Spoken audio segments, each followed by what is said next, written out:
Reeve handed Marisol the divorce papers inside the restaurant they had built together. Not in a lawyer's office, not at home, but in the private dining room of Callaway Fine Kitchen on a Tuesday afternoon while the lunch service was still running and the woman he had brought as his future sat at the bar, waiting for him to finish. Marisol Vance Callaway, 37-year-old executive chef and co-founder of Callaway Fine Kitchen, stood near the pass-through window with a towel still folded over her arm because she had come from the kitchen when Reeve asked her to step away for a moment. She had assumed it was about the August vendor contract. She had been wrong about that the way she had been wrong about other things, quietly and for a long time. Reeve Callaway, 41-year-old managing partner, and the man whose family name was painted above the front door, sat at the head table with a sealed envelope in his hand.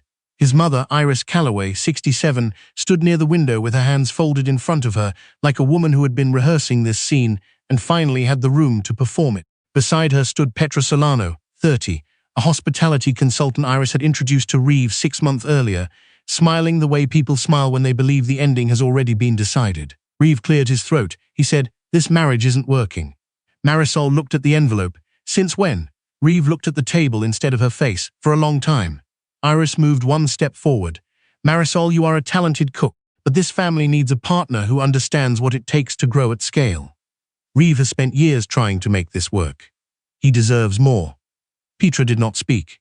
She only looked at Marisol the way a person looks at a chair they have already decided to sit in.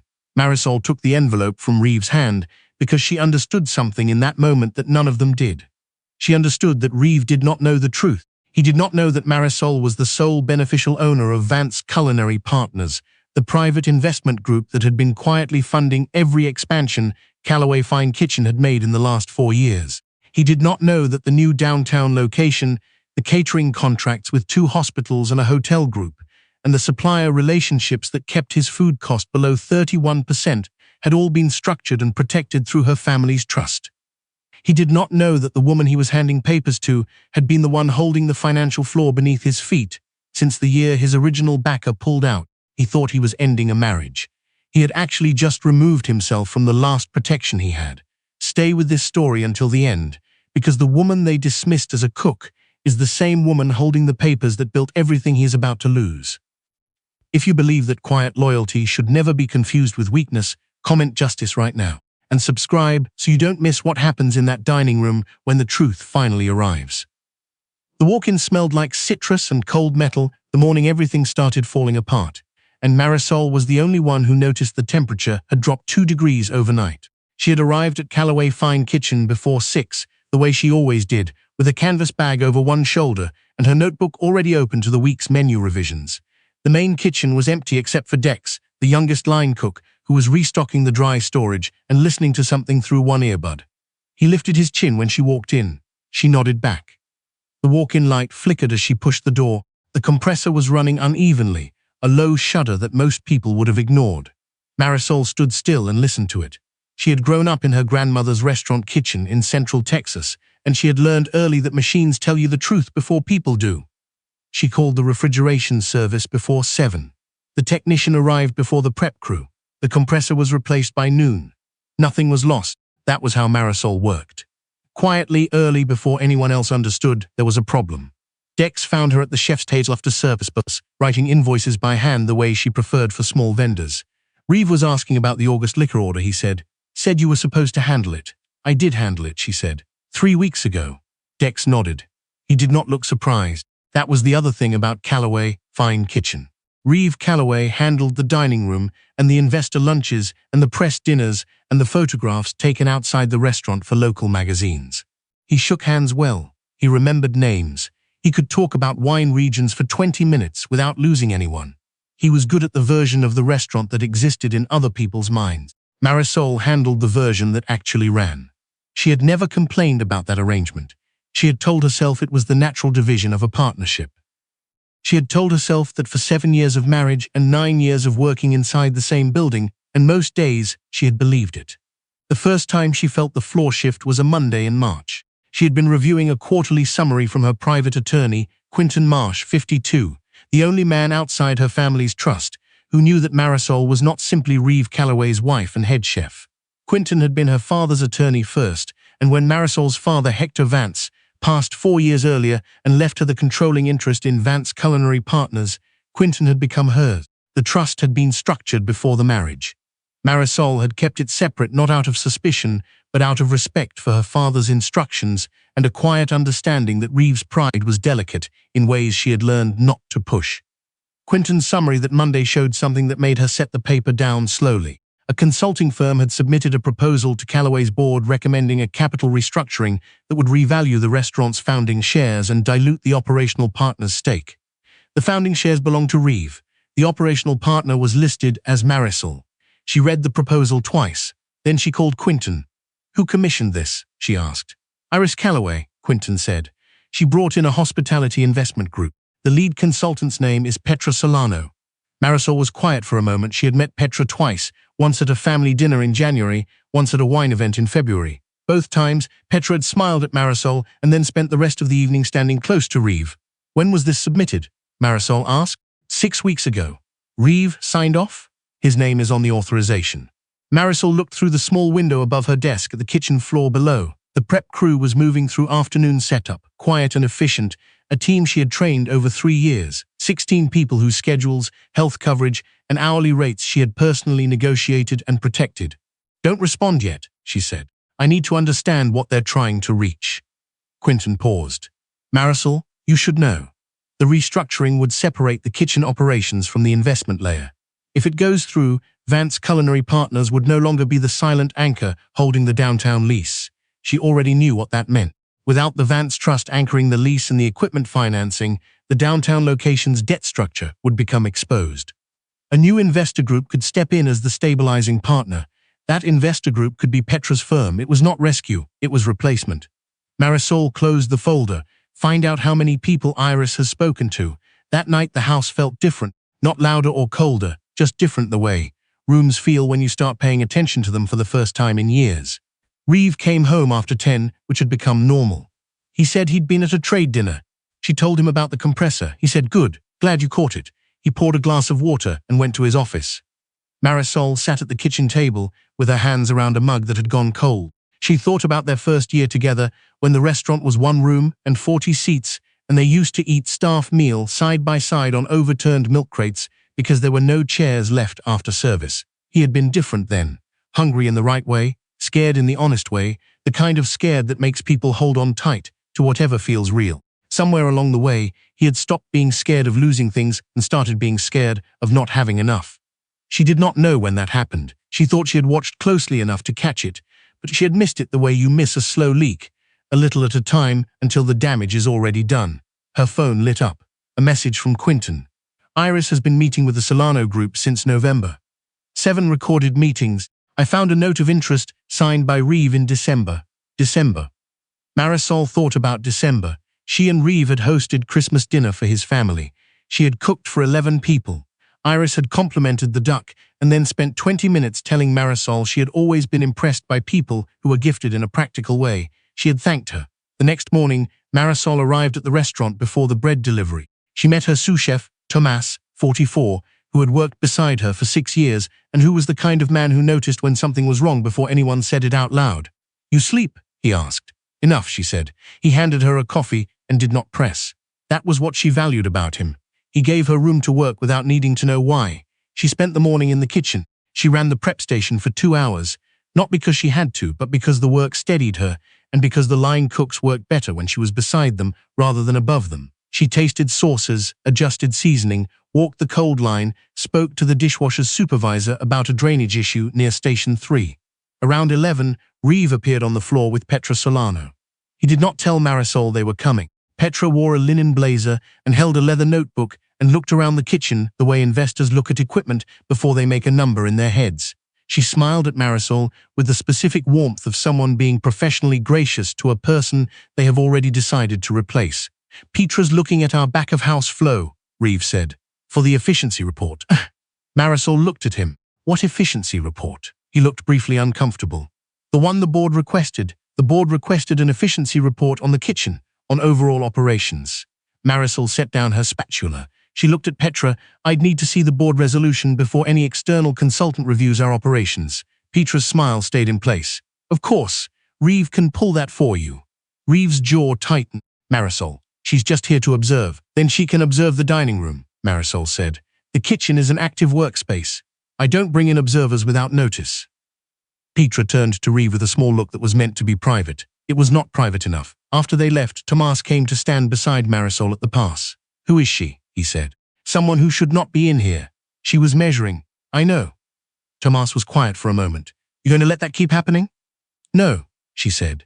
That evening, Marisol sat in Quinton's office, with the restructuring proposal open on the table between them and a second folder Quinton had prepared overnight. Vance Culinary Partners, her father's trust, held controlling beneficial interest in the LLC that owned the downtown lease, the primary equipment, and 3 of the 4 active supplier contracts. The marriage had not changed any of that. The premarital agreement Reeve had signed without reading carefully had confirmed the trust's assets remained separate. He had signed it the way he signed things he considered unimportant. He had not asked her attorney to explain it. He had not had his own attorney review it. He had called it paperwork and moved on. That document now protected everything. If the restructuring goes through before the trust's ownership stake is formally disclosed to the full board, Quinton said, Petra's group moves into the gap. If we disclose first, the board has to pause any structural changes for conflict review. Marisol looked at the timeline. How long do we have? Reeve has a board dinner Thursday. I think they're planning to present the restructuring for a vote, then we disclose Wednesday. Quinton looked at her carefully.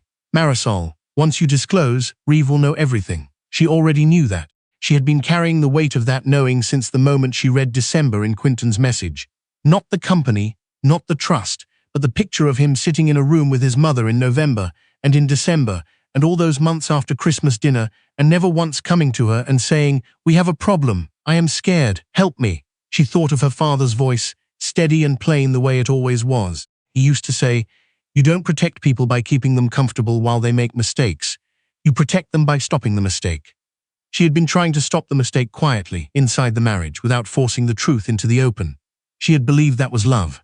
She was starting to understand it had only been patience, and patience without clarity is not love. It is simply waiting. I know, she said. Disclose Wednesday.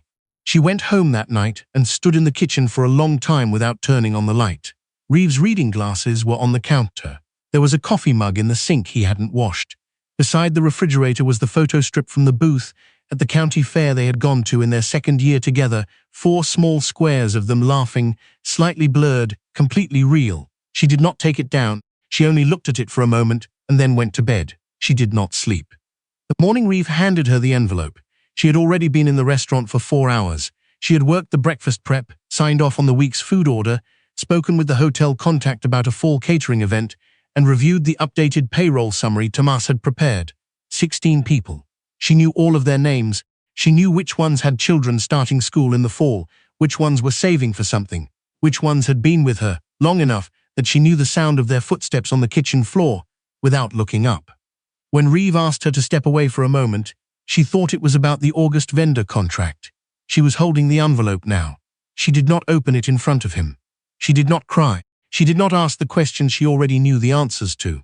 She only looked at Reeve for a moment, the way you look at a place you are leaving, long enough to remember it clearly, and then she walked back into the kitchen.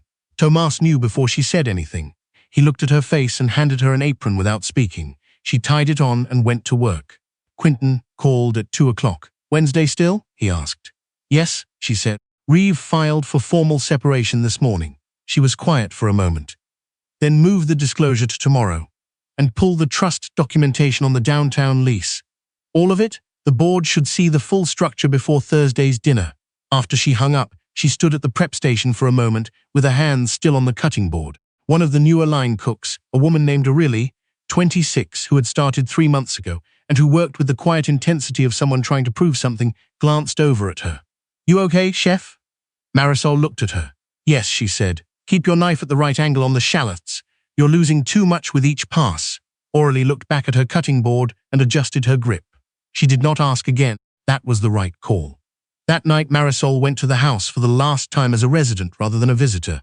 She packed 1 box, her grandmother's cast iron pan, which she had brought to the marriage and which had never technically stopped being hers.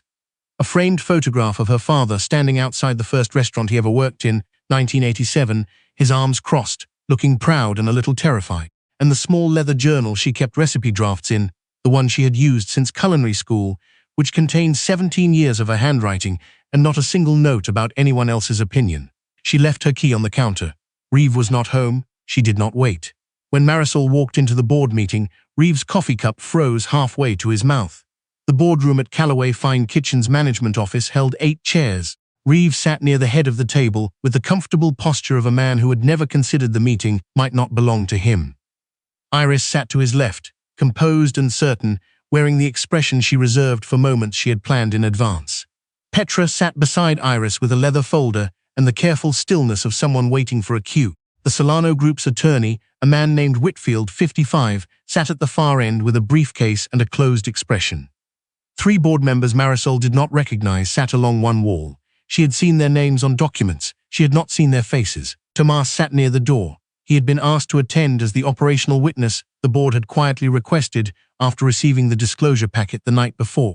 The board chair, a woman named Sybil Roark, 61, who had been appointed to the position 2 years earlier at Reeve's father's recommendation and who had, according to Quinton, read every page of the disclosure packet before 8 in the morning, sat at the head of the table with her hands folded and her face giving nothing away. Reeve stood when Marisol entered, not out of courtesy, out of shock. "This is a closed session," he said. Iris raised her chin. "Marisol, this is not the place for this." Petra's eyes moved to Quinton, who had entered behind Marisol, a forensic accountant named Harfield, 47, who was carrying a sealed case. Sybil did not rise, but her voice carried the room. "Mrs. Vance Callaway is here by right." Reeve looked at the chair. "By what right?" Marisol looked at him. "Ownership." The word did not echo. It did not need to. It simply landed, and everything in the room rearranged itself around it. Sybil opened the folder in front of her and read in the careful voice of someone who has been waiting to say something and wants to get it right. "Marisol Vance Callaway is the sole beneficial owner of Vance Culinary Partners, the trust entity holding controlling interest in the downtown lease, primary equipment financing, and 3 active supplier contracts constituting approximately 62% of Callaway Fine Kitchen's current operational infrastructure." Reeve's hand lowered. The coffee cup touched the table without him deciding to set it down.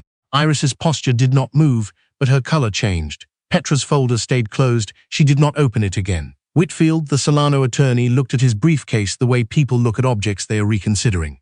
Reeve said very quietly, "That can't be right." Quinton placed the documentation on the table. "The trust predates the marriage by 11 years.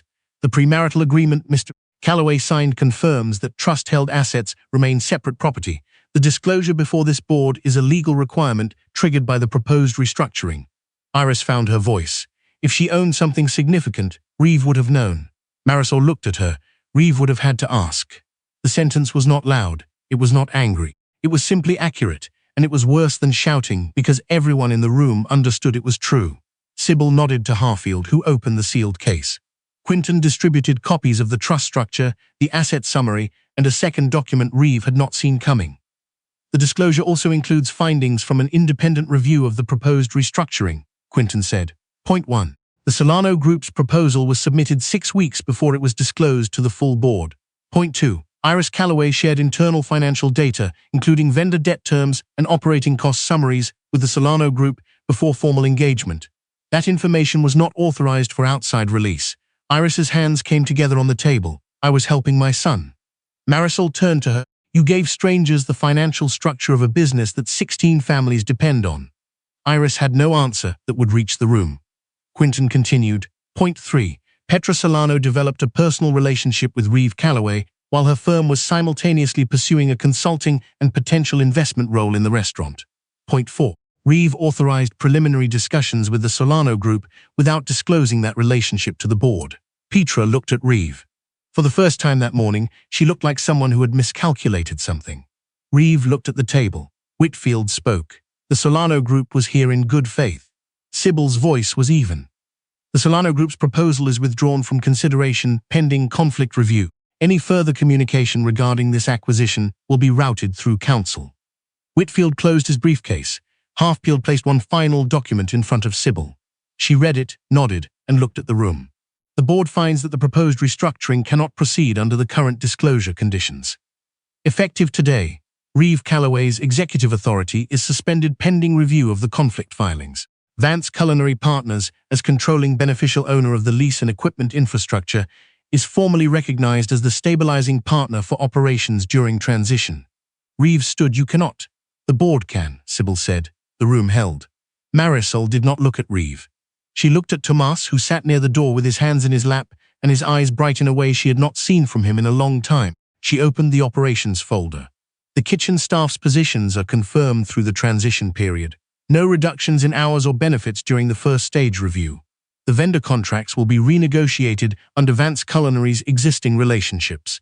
Tomas will serve as interim kitchen director, reporting directly to the transition committee. Tomas lowered his head. He did not make a sound. He did not need to. Aurelie was waiting in the hallway outside when Marisol came out. She had her knife roll over her shoulder and her coat in her hand, ready for her afternoon shift. She stopped when she saw Marisol's face and did something unexpected. She said nothing.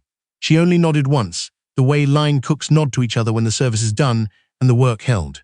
It was the right thing. Iris walked out of the boardroom into the hallway with the careful posture of a woman trying to make a reduced exit look dignified. The pearl brooch she wore looked wrong now, too bright for the occasion. She passed two board members who did not look at her. She had spent years inside Callaway Fine Kitchen, believing the name on the door gave her authority over everything inside it. She passed Tomas without acknowledgement, and Tomas did not acknowledge her either, and somehow that was worse. Reeve followed Marisol into the hallway.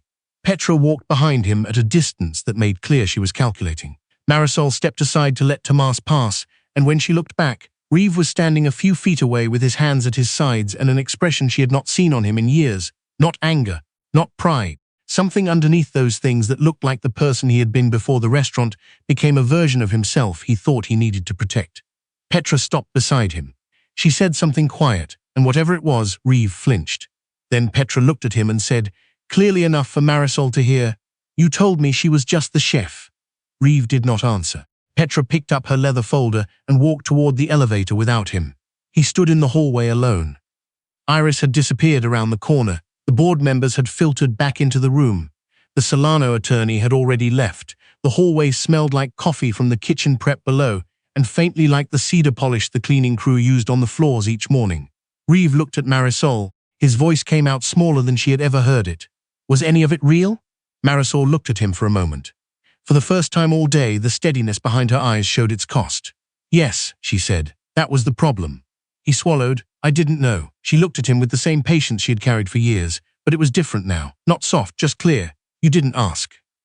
A memory came without warning. Their second year together, a slow Tuesday after service, the two of them eating leftover bread and talking about what they wanted the restaurant to mean in 10 years.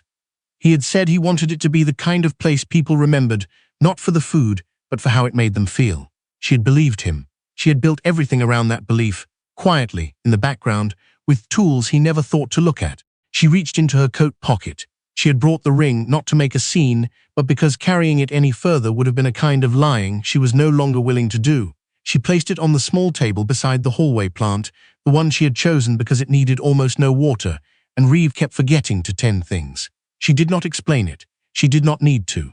I loved who you were trying to be, she said. I don't know who this is. She walked toward the stairs. Behind her, she heard him say her name once. She did not stop. Not because she was punishing him, but because the version of her that would have stopped and waited and adjusted herself to make him comfortable had already left quietly and early, before anyone else realized she was gone. The kitchen was starting afternoon prep when she pushed through the service door. The compressor hummed evenly, the cold line was stocked, the drain at Station 3 had been cleared. Aurelie was breaking down mise en place with the corrected knife angle, focused and unhurried. Thomas looked up from the board where he was writing the evening lineup. We good? He said. We're good, she said. She tied on her apron and went to work. The machines ran clean. The kitchen smelled like shallots and citrus and the particular warmth of a room where people know what they are doing and why it matters. Outside, the name above the door still read Callaway Fine Kitchen. Inside, the work that kept it alive had always belonged to someone else. Today, for the first time, the papers said so. And if you believe that loyalty should never be mistaken for weakness, comment justice below. Subscribe to Broken Oath Tales, because every story here ends where the quiet ones stop waiting for permission.